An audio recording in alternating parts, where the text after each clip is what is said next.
Tata adalah sebuah grup konglomerat di India yang membuktikan bahwa bisnis yang dibangun di atas nilai-nilai sosial akan mampu untung dan tumbuh berkelanjutan dalam kondisi apapun. Tata adalah satu dari sedikit grup usaha yang menjadikan moral dan nilai sosial sebagai kompas dan rujukan utama untuk membuat keputusan bisnis. Apa yang mereka lakukan kerap kali melawan logika maupun kaidah bisnis. Tapi Tata berulang kali membuktikan bahwa bisnis yang baik adalah bisnis yang berbasis kebaikan. Tentu saja dalam perjalanan bisnisnya yang sudah hampir 2 abad, Tata kerap dihadapkan pada dilema. Apa yang harus dilakukan Tata ketika dia harus memilih antara keuntungan atau kebaikan? Bagaimana kebaikan bisa jadi kunci sukses sebuah bisnis komersial berskala global? Tanggal 9 Oktober 2004 lalu, Ratan Tata, sang pemimpin legendaris, meninggal dunia. Lalu bagaimana nasib Tata selanjutnya? Sejauh mana Tata mampu terus mempertahankan nilai-nilai sosial dalam bisnisnya? Yuk kita cari tahu.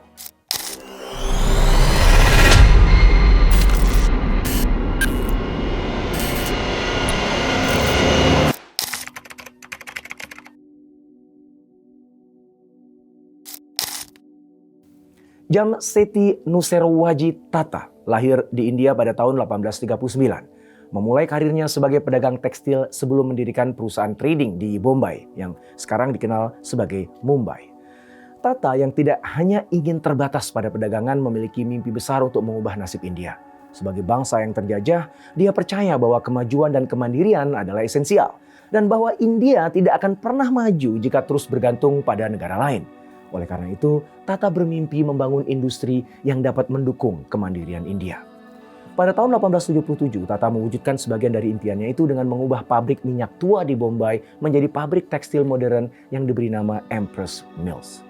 Selanjutnya, dia berfokus pada industri baja, sebuah sektor yang dianggap vital untuk pembangunan infrastruktur dan kemandirian ekonomi. Dipandang sebelah mata oleh pemerintah kolonial Inggris, Tata tidak patah semangat. Dia pergi ke luar negeri termasuk ke Amerika untuk mempelajari teknologi terbaru dan mengunjungi pembangkit listrik Niagara Falls yang menginspirasi dia untuk merencanakan pembangkit serupa di India. Kembali ke India, Tata membangun desa Sachi, berharap mengubahnya untuk menjadi kota industri yang lengkap dengan fasilitas seperti pabrik baja, perumahan, sekolah, dan fasilitas kesehatan bagi pekerja. Sayangnya, Tata wafat pada tahun 1904 sebelum mimpinya sepenuhnya terwujud. Namun perjuangannya tidak sia-sia. Putranya Dorabji Tata melanjutkan legasinya dan pada tahun 1907 mendirikan Tata Iron and Steel Company di atas fondasi yang telah dibangun oleh ayahnya. Desa Sachi kemudian berganti nama menjadi Jamshedpur yang sekarang dikenal sebagai kota baja dan menjadi simbol kebangkitan industri India. Selama Perang Dunia ke-1, Tata Group menghadapi tantangan ekonomi, tetapi tetap bertahan berkat prinsip integritas dan nilai-nilai sosial yang kuat. Pada Perang Dunia Kedua, produksi baja meningkat signifikan, membantu Inggris di front perang. Setelah perang, Tata Steel menjadi simbol kebanggaan nasional. Tata Group terus berkembang, merambah bisnis telekomunikasi dan bahan kimia di era 1950-an dan berhasil melewati berbagai tantangan ekonomi dengan memanfaatkan liberalisasi ekonomi pada 1991. Ratan Tata, sang pemimpin saat itu, mengadakan reformasi besar-besaran, melakukan diversifikasi produk dan ekspansi internasional. Tata tumbuh menjadi perusahaan yang sangat berpengaruh di India. Walaupun demikian, kehebasan sejati Tata bukanlah pada besaran omset ataupun keuntungan usahanya, melainkan pada nilai-nilai luhur yang menjadi kompas organisasi dan budaya kerja di perusahaannya. Komitmen terhadap nilai-nilai sosial tertanam begitu kuat di Tata. Salah satu contohnya adalah ketika Tata Tea Limited mengakuisisi Tetley Tea Company dari Inggris pada tahun 2000. Alih-alih menjual aset dan melepaskan tanggung jawab sosial seperti yang mungkin dilakukan perusahaan lain, Tata memilih untuk tetap mendukung komunitas lokal. Tata kemudian menjual sebagian besar perkebunan tehnya di Munnar, India kepada para mantan karyawan. Mereka pun kemudian mendirikan perusahaan baru, Canaan Devon Hills Plantation Company, yang hingga kini masih dioperasikan oleh sang mantan karyawan.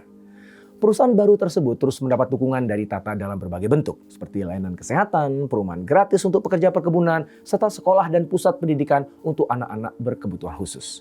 Tata juga tetap menjadi salah satu pelanggan utamanya untuk memastikan stabilitas permintaan dan harga yang kompetitif. Ini menunjukkan betapa kuatnya komitmen Tata terhadap masyarakat yang telah mendukung bisnis mereka selama lebih dari 1 abad. Pada pertengahan 2000-an, keluhuran moral perusahaan diuji. Waktu itu divisi penerbitan usul supaya Tata Group ikut terjun ke industri film. Para eksekutifnya melihat booming Bollywood sebagai peluang yang tidak boleh dilewatkan. Mereka mengatakan semua orang menghasilkan uang dari Bollywood, kenapa kita enggak? Namun Tata memegang teguh prinsipnya. Mereka selalu menjauhkan diri dari industri dosa, istilah yang mereka gunakan, atau industri yang berkaitan dengan tembakau, alkohol, perjudian, dan perfilman. Mereka melihat industri itu sering diwarnai hubungan dengan kejahatan terorganisir di India. Usulan tersebut dibahas serius oleh pimpinan tertinggi, tidak terkecuali Jamshed J. Irani, wakil ketua Tata Sons. Akhirnya lahirlah keputusan tegas. Tata tidak mau terlibat dalam bisnis yang, saya quote, tidak sejalan dengan nilai-nilai kita. Divisi penerbitan mengabaikan keputusan itu. Mereka tetap mendirikan unit produksi film dengan dukungan investor dari luar. Nah, menyadari hal itu, Tata kemudian bertindak. Mereka jual seluruh sahamnya dan mereka cabut nama Tata dari proyek itu. Tata nggak mau namanya dilibatkan dalam sesuatu yang mereka anggap tidak sesuai dengan prinsipnya. Mempertahankan integritas bagi mereka lebih penting daripada mengejar keuntungan. Dalam perjalanan selanjutnya, Tata terus mendorong pertumbuhan berkelanjutan. Sejak tahun 1991, Tata sudah menginvestasikan 20 miliar US dollar dalam akuisisi internasional. Di antaranya Tata Steel membeli Corus Limited 12,1 miliar US dollar pada tahun 2007. Langkah itu menjadikan Tata Steel sebagai salah satu produsen baja terbesar di dunia. Sayangnya, pertumbuhan Tata tersendat krisis ekonomi global di tahun 2008 yang memukul sektor otomotif dan baja. Keuntungan Tata berkurang secara signifikan. Hebatnya, dalam situasi sulit seperti itu, mereka tetap peduli terhadap masalah-masalah sosial. Mereka tetap berkomitmen menjaga kesejahteraan komunitas dan karyawannya. Dalam soal kepedulian sosial, Tata memang panutan. Mereka selalu mengutamakan inovasi yang membawa dampak sosial. Contohnya, ketika Tata Motors meluncurkan mobil seharga 2.500 US dollar. Namanya Tata Nano yang dirancang dengan tujuan supaya masyarakat menengah ke bawah bisa membelinya. Mereka ingin supaya masyarakat bisa memiliki alat transportasi yang lebih aman dan nyaman. Tata juga berinovasi membuat Tata Swatch. Ini adalah alat pemurni air yang dibanderol kurang dari 21 US dollar. Jadi kita bisa ngelihat ya bagaimana Tata telah memadukan inovasi teknologi dengan kepedulian sosial. Mereka membuat berbagai solusi untuk membantu jutaan warga India mengatasi kesulitan-kesulitan hidupnya.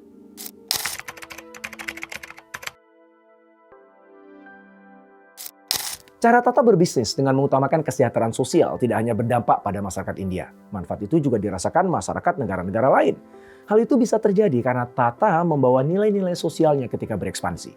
Tata jadi contoh tentang bagaimana perusahaan bisa sukses secara finansial sambil tetap menjalankan tanggung jawab sosial. Tata membuktikan bahwa mereka bukan perusahaan yang hanya mengejar keuntungan. Mereka juga warga dunia yang bertanggung jawab. Prinsip seperti itu diperlihatkan ketika Tata merespon tragedi Mumbai di tahun 2008. Ketika itu hotel milik mereka, Taj Mahal Palace, diserang dan dirusak oleh teroris. Tata tidak hanya memulihkan bisnisnya. Mereka juga sibuk membantu para korban. Mulai dari pegawai hotel, keluarganya, para tamu, dan bahkan orang-orang yang tidak terhubung langsung dengan hotel. Tata memberikan bantuan medis, pendidikan, sampai menuju konselor seumur hidup bagi para keluarga korban. Ekspansi global tidak membuat mereka surut dalam menumbuhkan dan menjaga budaya kerja. Termasuk di perusahaan-perusahaannya di luar negeri yang pegawainya kebanyakan bukan orang India. Mereka terus belajar lebih fleksibel dan adaptif dalam mengelola tenaga kerja multinasional. Mereka mengurangi hierarki yang kaku dan melakukan pendekatan yang lebih dinamis dalam hubungan tenaga kerja. Meskipun begitu, dalam beberapa kasus Tata tetap dikritik. Seperti ketika mereka menutup salah satu pabrik di Inggris. Mereka menghadapi reaksi keras dari para serikat pekerja dan politisi setempat.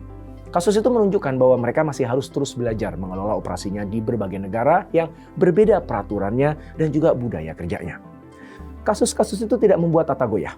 Mereka tetap optimis bahwa pendekatan yang menggabungkan tanggung jawab sosial dengan strategi bisnis yang inovatif adalah jalan yang benar. Mereka tetap harus terus berinovasi, menjaga hubungan baik dengan komunitas, dan tetap setia pada prinsip-prinsip sosial. Dengan begitu, mereka yakin akan mampu untuk terus berkembang. Prinsip-prinsip yang ditanamkan Jamsetty Tata sudah menjadi nafas kehidupan Tata Group selama 150 tahun. Itulah prinsip yang berpandangan bahwa bisnis tidak hanya ditujukan untuk menghasilkan keuntungan. Bisnis juga harus menciptakan manfaat bagi masyarakat. Tata Group selalu berusaha menyimbangkan kesuksesan komersial dengan kontribusi sosial di semua ladang bisnisnya. Para pemimpin Tata sudah berbagi komitmen yang mendalam terhadap pembangunan sosial, pendidikan, dan juga kesejahteraan karyawan. Mulai dari Jamseti, Sir Doraji, Sir Ratan, GRD hingga Ratan Tata. Pertanyaannya, apakah Tata Group bisa mempertahankan etika, nilai, dan komitmen sosial mereka? Mampukah mereka tetap memegang teguh warisan yang telah dibangun dengan penuh integritas?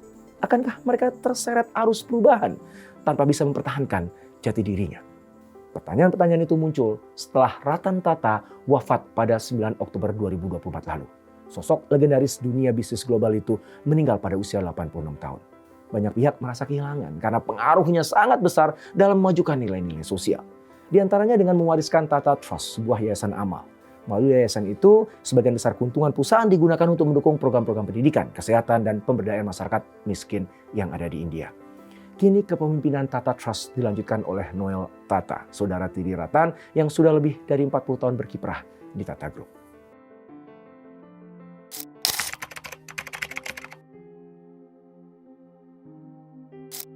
Dari kisah perjalanan Tata Group, kita diingatkan dan diyakinkan kembali bahwa ketika bisnis berakar pada nilai, maka dia akan mampu menciptakan dampak teramat besar dan sangat bernilai. Bisnis menjadi sebuah misi luhur karena upaya mewujudkan kesejahteraan masyarakat menjadi kesatuan yang melekat pada setiap langkahnya.